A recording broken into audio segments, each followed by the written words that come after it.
Welcome to Sports Communications, Topic 3C, Part 5, where we continue talking about digital and social media. So why should we have stuff online? It's particularly good for fans because they can articulate their identities and they can show their enthusiasm for particular sports people.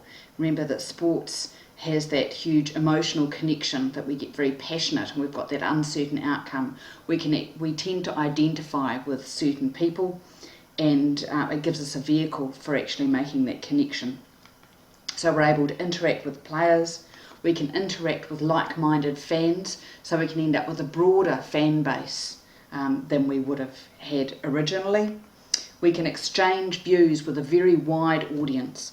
Somebody who is keen on ultimate frisbee might be keen on ultimate frisbee anywhere in the world, and you might have a particular group of people who are lobbying for a change to international rules, and somebody is in Croatia and you're in New Zealand, and someone else is in Brazil and someone else is in Indonesia, but you're all keen on the same thing with the same views.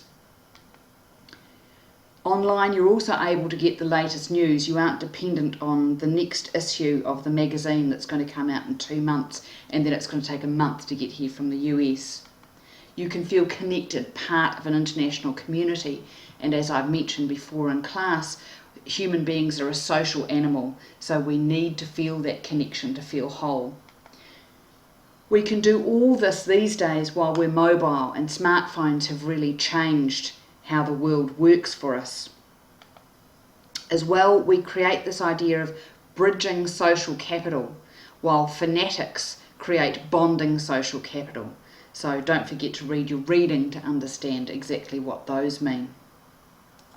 So that's everything from a fan's point of view. How about from an organisational point of view?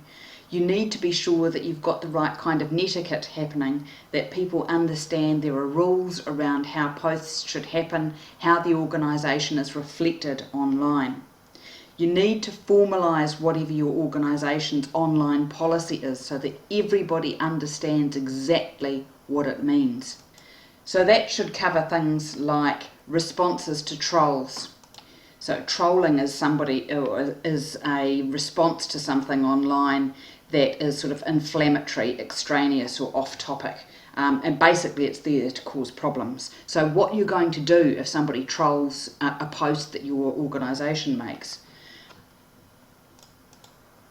What you're going to do about customer complaints, how people get approved to post online, or how particular pieces are posted online, who has authorisation to do that, what kind of company protection you're going to have, and I'm not talking about the protection of your brand, I'm talking about with security, with passwords and with backups.